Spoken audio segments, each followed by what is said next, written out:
Welcome to the Standing Up to POTS podcast, otherwise known as the POTScast. This podcast is dedicated to educating and empowering the community about postural orthostatic tachycardia syndrome, commonly referred to as POTS. This invisible illness impacts millions, and we are committed to explaining the basics, raising awareness, exploring the research, and empowering patients to not only survive but thrive. This is the Standing Up to POTS podcast. Hello, fellow POTS patients and peachy people who care about POTS patients. I'm Jill Brooke, your horizontal host, and today we have an episode of the POTS Diaries, where we get to know someone in the POTS community and hear their story. So today we are speaking with Elli, who has kindly volunteered to share her story so that the rest of us might benefit. Elli, thank you so much for joining us today. Thank you so much for having me. So let's start with the easy stuff. What is your age and where are you? I am 19. My birthday was yesterday. Happy birthday. Thank you.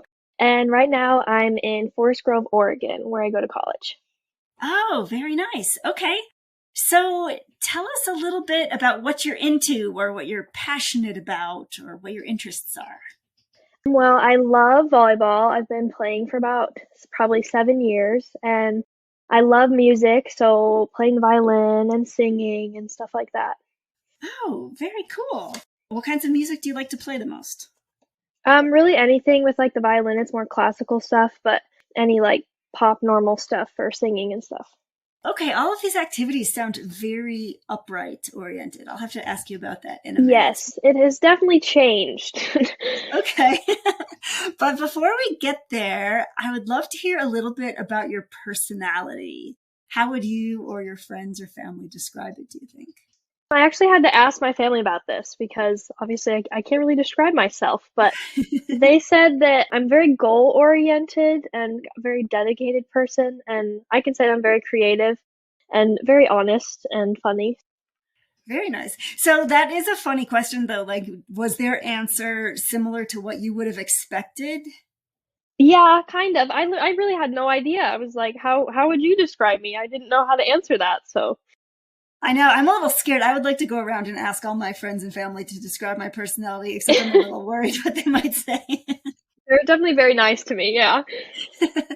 Okay. So if we were going to force you to brag about yourself a little bit, tell us some things that you're good at. I would go back to the music and the violin thing and the volleyball thing. Other than that, I don't really know. I would say volleyball and violin. Wonderful. Okay. What do you think is the key to being good at violin? Just like practice and just dedication to actually doing it, you know. I feel like everything takes time to learn something, so like having the focus to be able to just keep going. Okay, that must have been my problem. I never got past the screechy stage, and it was just pretty much torture the whole time. How long did the screechy stage last for you? Definitely a couple years. I started when I was pretty young. I've been playing for about 10 years. Since I've been diagnosed, I haven't been able to play, which has kind of been like a whole new world for me. But I've still had music really part of my life, so. Have you ever thought about musical instruments you could play like while lying down? I'm taking a course right now in college of ukulele, so I've been trying to do that, and that's more, you know, sitting down, laying flat, and it's not as close to my ears, so it doesn't give me a really bad headache. So that's actually been helping, and then you can sing at the same time, so it's like both worlds, so. Oh, excellent. And there is no screechiness. There's not. Okay. Well, I am wondering next if you could give us a snapshot of what your life looked like in the year leading up to POTS, if you had such a time before POTS. Okay. Well, I was definitely a very active person. I was constantly playing volleyball, like hours every single day. This was my senior year of high school, so I was trying to get recruited at the time. So I was working out constantly. I was probably in like the best shape of my life, and playing violin because I was also thinking I was going to play violin in college and work that into like a major or minor. And obviously I was still trying to do well in school, and I was hanging out with my friends all the time, and I had a job, like all of this kind of just going all the time. And how old were you? 18. All right. So what was your first sign that POTS had entered your life? I actually had to, again, ask my mom about this because my senior year is like really foggy. Like I really don't remember a lot of like what has happened. So she said like the first thing that she noticed was we had to do these stair workouts where we'd like run up and down the stairs multiple times. And I always loved to do them. It was like one of my favorite workouts. And we were doing it, and all of a sudden I just couldn't see the stairs. So I just kept tripping, and I was like, obviously something's wrong. I couldn't keep doing it. And I actually ended up calling my mom. I was like, something isn't right. I can't see what I'm doing, obviously. So that was like the first initial, like, something's wrong. Wait, so could you see anything? Like you just couldn't see the stairs in front of you, or did it go completely blank? It was just like the world was kind of like closing in, you know? So it's like everything started to kind of go black and fuzzy, like pre-syncope, you're about to pass out kind of thing. Yeah. Okay. So how long did stuff like this go on before you decided to see a doctor? So that went on for probably a couple months and it just wasn't getting any better. So we actually went to a doctor and they said that my iron levels were just really low. And that was true. That was part of it. And so I ended up actually having to do a colonoscopy and endoscopy because they thought I might be internally bleeding and stuff. But all of that came back fine. And I was able to get my iron levels back up. But then I got COVID right after. So while I'm anemic, I'm still trying to play volleyball, still trying to go to school. And then my whole volleyball team gets COVID, and COVID hit me really hard. And then after that, everyone's still getting better, and I was still super sick. So then we were like, something's really wrong. Oh, shoot. So then what was the process like getting a POTS diagnosis? Did people believe you? Did they know what was going on right away? Or did you have an ordeal?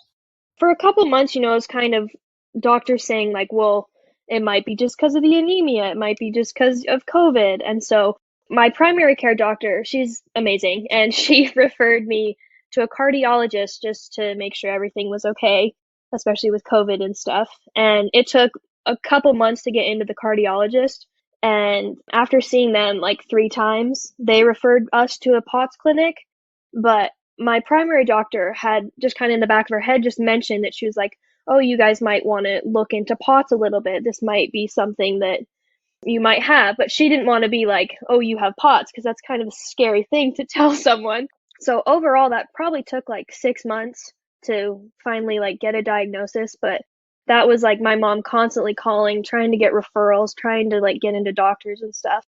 So what was the worst you were ever at in terms of POTS? Did you have more than just your vision being affected? What else?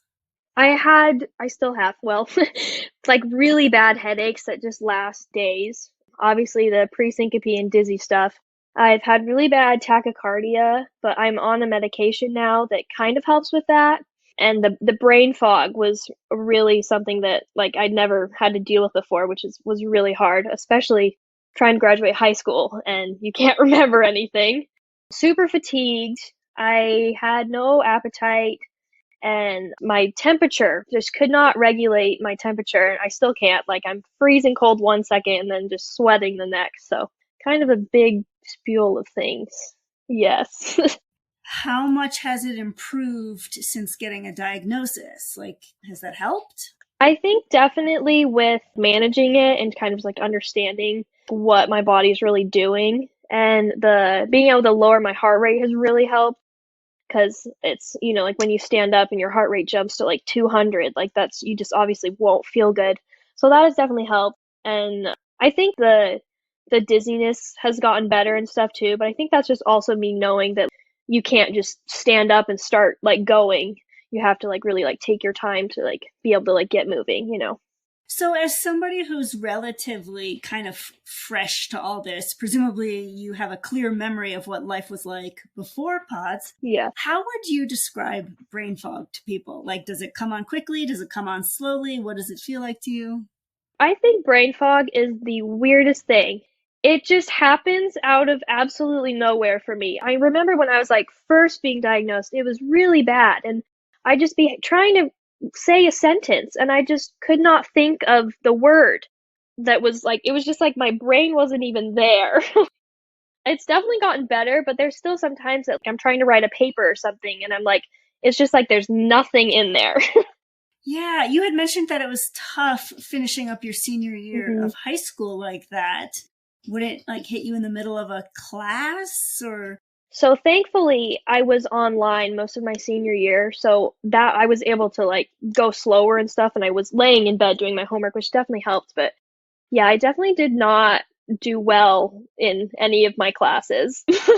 And just like trying to do math and stuff, it was just, I just couldn't do it. And then if you just waited long enough, would it all just be back, all of your abilities again? Yeah, sometimes it would just like come back, but then there are other times where like I'd have to like put it down and like come back in an hour when like my head wouldn't hurt as bad, because that would be another thing is with the brain fog, it was almost like a headache would automatically be with it. Trying to do both at once and trying to do school just wouldn't work. Okay, so you mentioned you're at college now. I That's am. cool. How is that going and how does POTS affect it? That has definitely been a struggle to be here. I'm very lucky that I'm here, that I graduated high school and that I've been able to come to college. I got recruited on their volleyball team and I came here trying to play volleyball, and ultimately I really wasn't able to do that. So I've just kind of stepped down from that, but I'm still going to be a part of their team. I'm just like helping manage and stuff. So that's a part of my college experience that has definitely what I envisioned in college. You know, it's definitely changed. And with schooling, it's definitely been very difficult. I'm really lucky that I go to a really small college, so I don't have to walk really far to my classes, which is really good. But it's definitely really hard to get good grades in my classes, especially when there are days where I wake up and I feel like I have no brain. And like trying to take exams, trying to like focus my brain for like 2 hours just doesn't go well. So trying to manage all that is definitely difficult.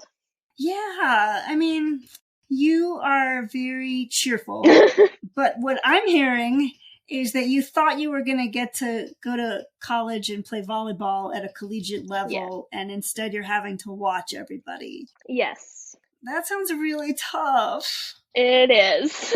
Like, obviously, I'm super disappointed about it, but I know that, like, volleyball, this isn't the end for my, like, volleyball career. Like, I want to coach. I know, like, always will be part of my life. I think that helps because it's not like I'm giving up all of it.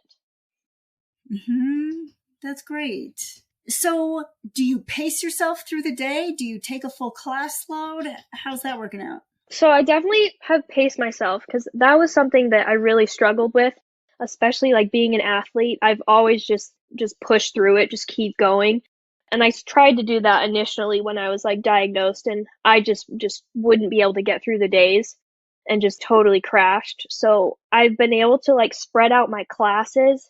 So I'm not taking anything early in the morning so I can have that time to like prepare myself, and then I have big gaps between my classes, so I just can go to one and then I can come back to my room and rest a little bit before the other. And definitely just kind of writing everything out just so I know what I need to get done, and just being able to, like you said, just like pace myself. That's great. Yeah. Are there other things that you need to do every day to stay feeling your I best? definitely try to work out every day, and a workout I mean like 20 minutes of something. I just feel like if I don't, it kind of just keeps continuing, but it's just kind of depends on the day, because there's some days where I genuinely don't have the energy to work out. But I think that's something like doing something kind of active every day, even if that means walking to my classes. That's a big part of my routine. You know, I've heard a lot of patients say that if they miss a day of their exercise, then the next day just feels so much harder. And I don't know if that's because blood volume drops or what, but that'll keep us on track. How do you manage food in college and a salty diet and all that good stuff? That has definitely been very difficult. And the dining hall here, I'm also gluten free. I've been gluten free like my whole life, so that hasn't been a new thing. But I think that's also kind of a good thing with POTS, because a lot of POTS patients are gluten free. So I basically make all of my food. So it's turkey sandwiches. I've tried to do everything with high protein. I've kind of found that if I do more protein in the day, that I end up feeling better. And then, of course, salting everything, and I have little salt jars everywhere. So just it's definitely hard to like manage because I just have this tiny little mini fridge with all my food in it, but I've been able to get some good protein in there. So good for you. What about a social life at college? yeah, that's have a really good group of friends that I found that kind of understand that there are some days where like I don't feel like going out, or let's just watch a movie in the dorm instead. So I think I'm really lucky with that. But it's definitely limited my social life because obviously if I don't feel good enough to go hanging out with people, like I'm not gonna find a huge group of friends. But I think I'm very lucky with like the people that I do have here. So is there anybody else there that has POTS? Like POTS isn't that rare. I wish, but there's not. I don't think so. Okay. So what's the hardest thing about living with POTS? There are a lot of hard things. Let's see. Especially because I am still a little like kind of new to this, just kind of for me like accepting that like, I can't compare myself to like who I was before this. Just kind of finding like the new me and new things that I can be interested in that aren't what they used to be and so active and stuff. Yeah, so what are you finding in that department? Definitely music has been a really good go-to for me because it's calm and stuff, and I love to like craft, so I've really gotten into crocheting and knitting. Everybody calls me a grandma, but I make stuff like that. And just like hanging out with friends too can be really helpful. So just to like get my mind off things and stuff. That's great. Do you feel like this experience has changed you very much as a person? It definitely has totally changed me. I mean, it totally like flipped my life upside down. But I've kind of like, it's definitely taught me to like slow down and just kind of like appreciate what I do have now instead of just keep mowing through life, you know? That's a very mature attitude. That's great. I wish I had gotten that mature that fast. So what or who helps you the very most with all this? I would definitely think my parents have been such a huge help with all of this, especially because like they know me best and they know how important like being active was in my life. So my mom's calling me all the time, you know, how are you feeling? What can we do? They'll randomly send me new electrolyte drinks they found, or my mom's like, here, listen to this podcast I found. So they're very involved. So yeah, just like my support system. Oh, that's very nice. Do you feel like your high school friends who were such a big part of your old active life, do they understand? I don't really think so, especially with COVID. I wasn't really in school a lot, so I can't really say that I had a huge group my senior year. And like the people that I did talk to, like it was occasional because I didn't feel good enough. I really just didn't do anything. So I don't think a lot of those people really like understand what I was really going through, especially because when you look at someone with POTS, they look totally healthy. So I think it's like really hard concept for a lot of people to grasp, but so probably not in high school, but my college friends probably it's a little different. Are there any other people at college that you know of that have post-COVID problems? I have not found anyone at college. There was one girl at my high school who did. It was very mild, but she was having some symptoms. So I'm not alone in this, which is nice. Yeah. Do you know anything now about living with POTS that you wish you had known earlier? I think the biggest thing was, I said this earlier, but I would just try and just keep going. Whenever I was tired, you know, I'd just be like, well, you just need to like push harder. You just need to like, you know, just keep going. But that would just make me so much worse. So I think if I realized that I needed to take a step back and needed to rein it in before and sit down for an hour and drink a bunch of water before I try and walk up the stairs or something, that I think I would have been a lot better because I took so many steps backwards before I was able to like start getting better. Mm-hmm. Has anything at all positive come from your having POTS? Has there been any silver lining at all? I think that I found like a really good group of people that I've been able to lean on for support, which has been really helpful. And I think I'm also able to like appreciate things more just because I'm so limited in like what I can do. Like I just have to like be able to appreciate the little things more than I used to. So can you tell some specifics about that? Like, what are some examples of things that maybe you appreciate now that you didn't used to? I think something as simple as I dropped my keys and like my friend bends down to pick them up instead of me. That sounds so silly, but like that means so much more than like you would actually think. So little silly stuff like that. I get that. I have this theory that the worse you feel, the more it means to you when any person does any teensy tiny little act of kindness. Yeah. And like there's some magnification effect. And so now, yes, when I see somebody who's clearly not doing well, I try to be as helpful as possible, knowing that there's like this weird law of physics that magnifies potentially. Yes. Sounds strange, but it's so true. Yeah. So what counts as a victory these days to you? What's a good day? I think a good day, when they come, are being able to get up in the morning and successfully go through my classes and still feeling decent by the end of the day. That sounds so silly, but I think just being able, like, not having a point of total exhaustion where I have to, like, lay down is probably a good day.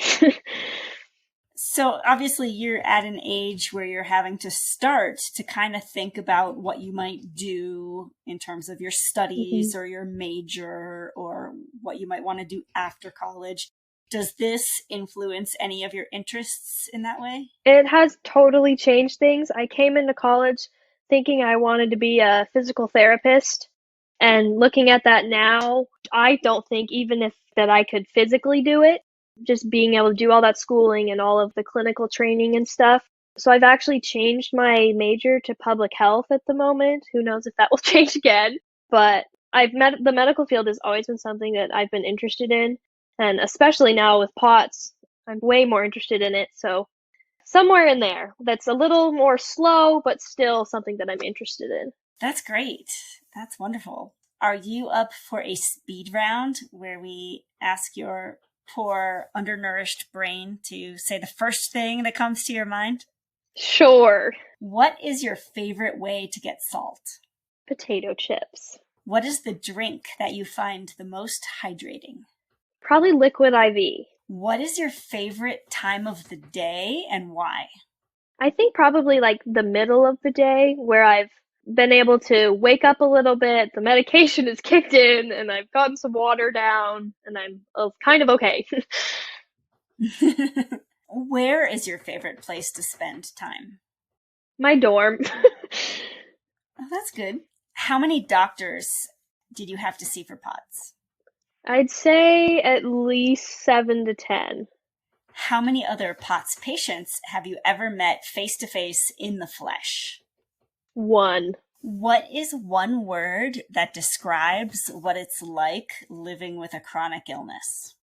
I think complicated. Good one. Very diplomatic. What is some good advice that anyone ever gave you about anything?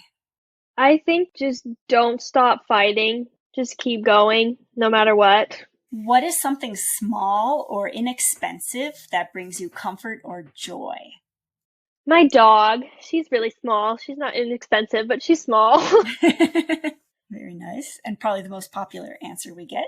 That's my answer. Who is somebody that you admire? I think I really admire my uncle. He's just really been through a lot, especially recently. And again, with the whole idea of just keep fighting, he just kind of really embodies that. What is something that you are proud of? I'm proud that I graduated high school and that I'm here in college right now. What is an activity that you can enjoy even when you're feeling really, really potsy? Watching TV with my friends. What helps you fall asleep, if anything? Either like reading a book or probably watching TV. What gives you energy, if anything? I think just staying hydrated probably and just keeping up on my salt intake. I always feel better when it's like that. What is a gift that you would have sent to every POTS patient on Earth if you had infinite funds? I have this water bottle that lights up and glows when I need to drink, and it tracks how much water you drink. So I think I'd send that to everyone. What is something that you are grateful for? I am grateful for my family. Yay, we're happy you had a supportive experience. Can you finish these sentences? I love it when... I feel good. I hate it when... I don't feel good. People might suspect I'm a potsy when... When I am laying with my feet up in really random places. That's funny because that was my next question. Have you ever had to sit or lay down in a weird place because of POTS? And if so, where? There was one time I was walking around campus and with my friends, I was like, nope, we can't do this. Just in the middle of the street, I had my feet up. And at this point, does everyone understand? Yes. Everyone's like, oh, that's just Ellie, especially my volleyball team, because during practices, when I was first trying to see if I could still do it, I would just kind of wave my coach down and be like, got to take a break, and I'd sit with my feet up on the wall, so they understand it. Excellent. So I just have a couple more questions. What do you wish more people knew about POTS? I wish people knew that POTS is so much more than just a fast heart rate or just like passing out. It's really just a full body debilitating thing. So it's, especially because it's so like invisible, it's just so more than like people actually understand. Right, and it's named for what I think is the least bothersome symptom. So it gives everybody the impression that it's just a high heart rate. You're just getting a workout. Lucky you. Totally. Yeah. Is there anything you would like to say to your fellow POTS patients who might be listening? I'd say just keep going. You can't let yourself, I know I have, you can't like wallow in like you miss what your life was. You just kind of have to accept it and like make the best out of it and just keep going. Did you ever have times where you were tempted to wallow? I definitely have, countless doctors who are just, there's nothing wrong with you, or you just need to drink more water. That's just, or just like not being able to find an answer. That's definitely like super hard. Is there anything that helped you stop wallowing? I think, again, just my family's support. Just like knowing that like they're always there. And I'm just kind of like, it's the next day. I don't know how I'm going to feel the next day. So just get through today and you might wake up tomorrow feeling okay. Okay. And my last question is, why did you agree to let us share your story? I love listening to POTScast, especially like the diaries, because I know that like I've felt alone at times with this. Because people say like, oh, I understand what you're going through, but like you really don't, like unless you like actually have POTS. So if I'm able to share my story and someone else is listening who is similar to me or has gone through similar what I've gone through, that maybe I'm able to like put some extra hope in there to be like, you can do it, That's very nice. Okay, sorry, one more question. I lied. If you imagine a version of Ellie who's wallowing or feeling her worst, yes. Is there anything that current Ellie could say to her that would be helpful? Oh my. That is a really hard question. Probably just, I've said this so many times, it's going to be okay. This isn't the worst of it, I feel like it's like everybody goes through things and it's just kind of like, it's just something that you have to deal with. This is just part of my life now. So, and it's okay. It'll be okay. That's great. Very strong, very positive. Well, Elli, thank you so much for sharing your story and your insights with us. We really appreciate it. And I know that everybody listening is wishing you all the best going forward. Well, thank you. And thank you for having me. And hey, listeners, thank you for listening. Remember, you're not alone. And please join us again soon. As a reminder, anything you hear on this podcast is not medical advice. Consult your healthcare team about what's right for you. This show is a production of Standing Up to POTS, which is a 501c3 nonprofit organization. You can send us feedback or make a tax-deductible donation at www.standinguptopots.org. You can also engage with us on social media at the handle Standing Up to POTS. If you like what you heard today, please consider subscribing to our podcast and sharing it with your friends and family. You can find us wherever you get your podcasts or at www.thepotscast.com. Thanks for listening.